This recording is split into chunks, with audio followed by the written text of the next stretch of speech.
Hello again, everyone. Edwin Learnard back once again.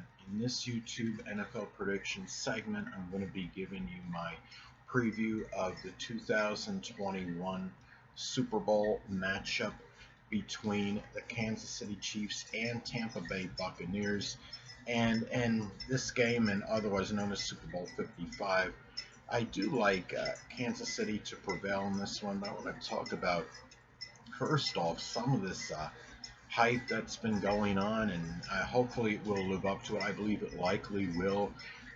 A lot of talk has been about the legacies of the Chiefs quarterback Patrick Mahomes and that of Tom Brady, the quarterback of the Tampa Bay Buccaneers, and if, based on who emerges victorious in this game, it could really impact the legacy of these quarterbacks. The thing about it is, keep in mind, Tom Brady really doesn't have much else to prove, and in Kansas City's Patrick Mahomes is still very young. Tony Romo had stated that this was like the biggest game in Patrick Mahomes' career. Well, I think that the statement might be a little bit ambiguous because when you look at the fact that Patrick Mahomes has only been in the league for like a few seasons, and the thing about it is it could be the statement, if we're saying that, is that the biggest game of Patrick Mahomes' career up until this point? It could very well be. But if we're saying for the entirety of his career, and counting all the years that are going to surpass this one, well, we don't really know that. So if Tony Romo may have just been referring to the game, the biggest game in his career up until this point, I could concur with that. It very well maybe he's going up against who may unequivocally be the greatest quarterback ever, at least as far as the greatest career, and in Tom Brady.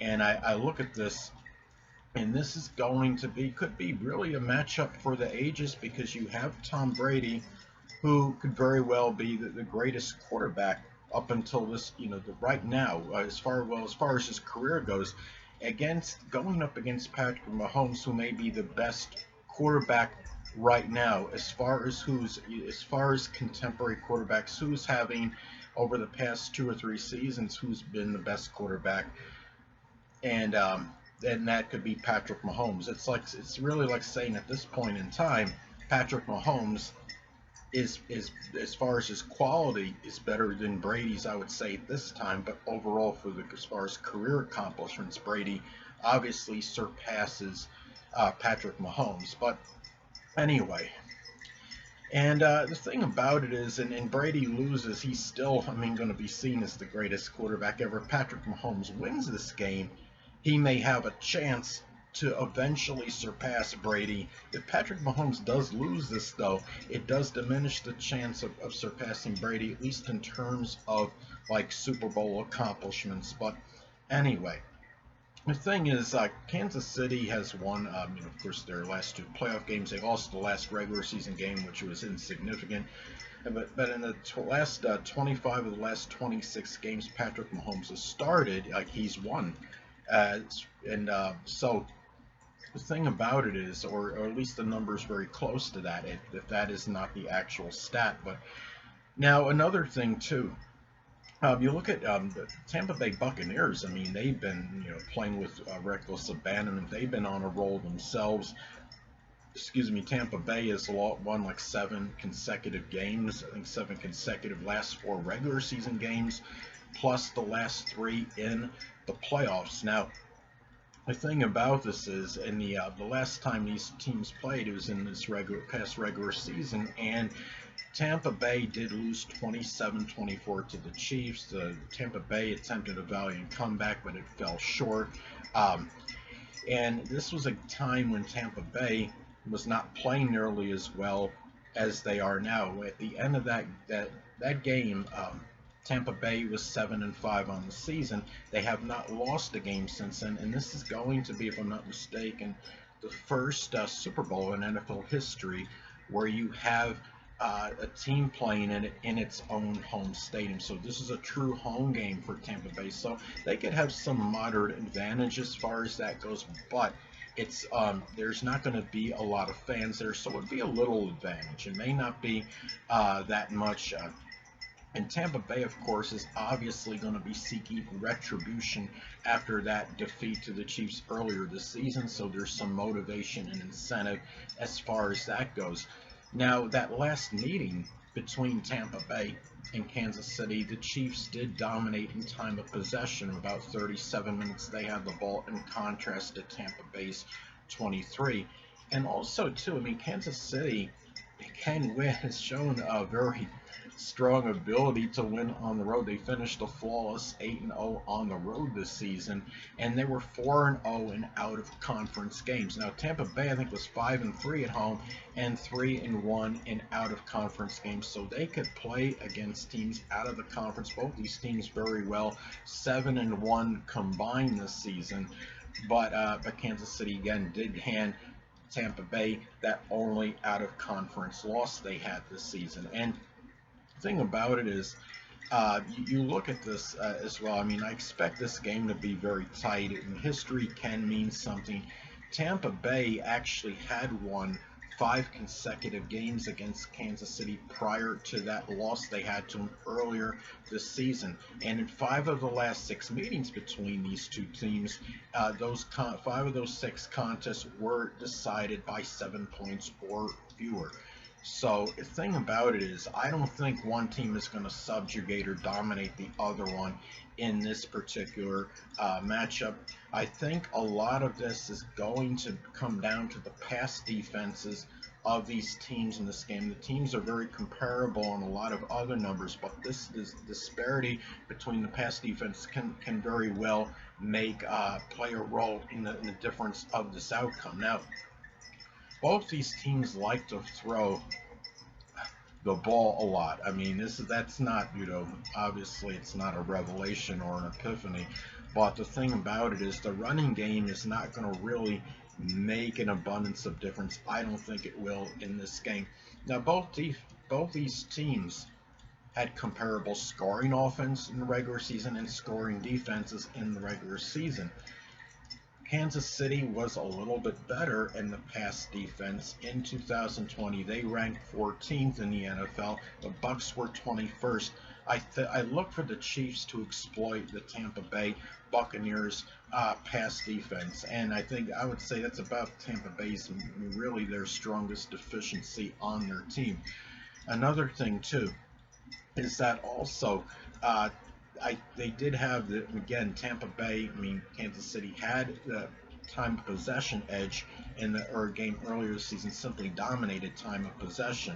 And I think Tampa Bay actually was better in time of possession in the regular season, but there's something about when Kansas City plays teams, and they play these teams that have very good numbers in certain areas, and they can make those teams look mortal in those departments, and make those teams sometimes in general look mortal. I mean, what they did to, looking back at what Kansas City, what they did to, as far as to Cleveland and Buffalo, I mean, they made these teams look mediocre, and both those teams were coming into the postseason playing with a lot of swagger and heart, and Buffalo came into that game against Kansas City. You even had some people picking Buffalo to upset Kansas City. I thought that game was going to be closer, but Kansas City now is surging. They had that one loss late in the season was the last game of the regular season. Of course, that was insignificant, and the only other loss they had was to the Las Vegas Raiders. It was like 40-32, a divisional game,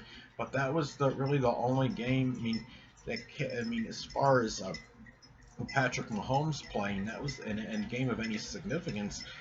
That was the only loss they had, and it was by like 8 points. And ever since then, Kansas City has appeared to look like a Super Bowl team. All the proponents seem to be working and playing very well on this team. They don't seem to have many deficiencies or defaults on the team. And the thing about it is, Leonard Fournette in that earlier game against Kansas City this season, he was pretty much held in check. I honestly don't know if he had been injured or something. I don't know as far as the details on him in that game, but I know he only had like 6 touches total for about 20 yards total or something. He had like 3 receptions for 10 yards and 3 rushes for 10 yards. I don't know, understand what happened in that game. It wouldn't surprise me if he missed some of it. But even as far as the average goes per touches, he was basically rendered ineffective for all intensive purposes in that game, and I'm sure he's going to be better in this game, and it's going to make a little bit, of a difference as far as their running game goes. But like I stated before, I don't think the running game is going to be that critical in this game. A lot of it's going to come down to the passing offenses and defenses. I see Kansas City being a little bit better in both departments, and the thing about it is, keep in mind, I know Tampa Bay was #1 in the regular season as far as their run defense, but when Kansas City played them, though, Kansas City rushed for like 87 yards, which doesn't sound like it's not a lot, but they did average like 4.3 yards per rush attempt in that game. They only ran the ball 20 times, so for the times that they ran it, they were actually, adequate as far as running the ball, and they shown they could actually pierce this near impregnable run defense of Tampa Bay. And keep in mind, I understand turnover differentials were very comparable with these teams in the regular season, but Tampa Bay had 12 interceptions and Kansas City only threw 7 in the regular season. So I think you're going to see Tom Brady throw at least 1 INT in this game. I could see Patrick Mahomes playing this game and not throw an INT. I think also Kansas City is going to win the turnover battle in this game, and I don't see Kansas City turning over the ball passing. They may have 1 turnover as far as running the ball, but it's not go. But I don't think there's going to be an interception thrown by Patrick Mahomes. Now, a turnover can come as a result of a fumble, maybe for Kansas City, but I think Patrick Mahomes right now he's playing with his laser focus, and I don't see where he's going to really be derailed in this game. Tom Brady survived throwing 3 interceptions the last game against Green Bay in the NFC title game. He throws 3 INTs in this game. They will not. I don't see Tampa Bay winning. He may have gotten away with that against the Packers, but I do not see that happen against Kansas City. Kansas City is going to make the most their opportunities to score, and I could see Kansas City being more able to capitalize on turnovers from Tampa Bay. And only other thing, as far as just maybe a few other things I want to get at as far as this goes, you look at this as far as basically in summation. These two teams are very, both, they look very comparable. They could be fairly evenly matched in this one. Both teams are playing at a high level going into this contest. But the thing about this is, I think in this game, in summation, the combination of, I would say, a little superior coaching by Andy Reid, the Kansas City Chiefs being trusted to make fewer miscues in this game, plus a better pass defense in this game, and probably the passing game will be a little bit better as well in Tampa Bay. I think Kansas City should win this one in a tight contest. I'm going to say Kansas City 34, Tampa Bay 27. Stranger things have happened, and it's hard to count Tom Brady out in a postseason game. Would not be completely shocked if they somehow won it, but I do like Kansas City to emerge victorious in this one, and that would put Patrick Mahomes and the Kansas City Chiefs would have 2 consecutive Super Bowls. Andy Reid, they win this game, Andy Reid is really going to be solidifying a very strong place in the coaching ranks in the NFL as far as all-time coaches go, I would say. And I do see Kansas City getting this one in a tight battle. So anyway, people, that'll conclude this YouTube NFL prediction segment. Until next time, people, Edwin Learnard saying, stay well.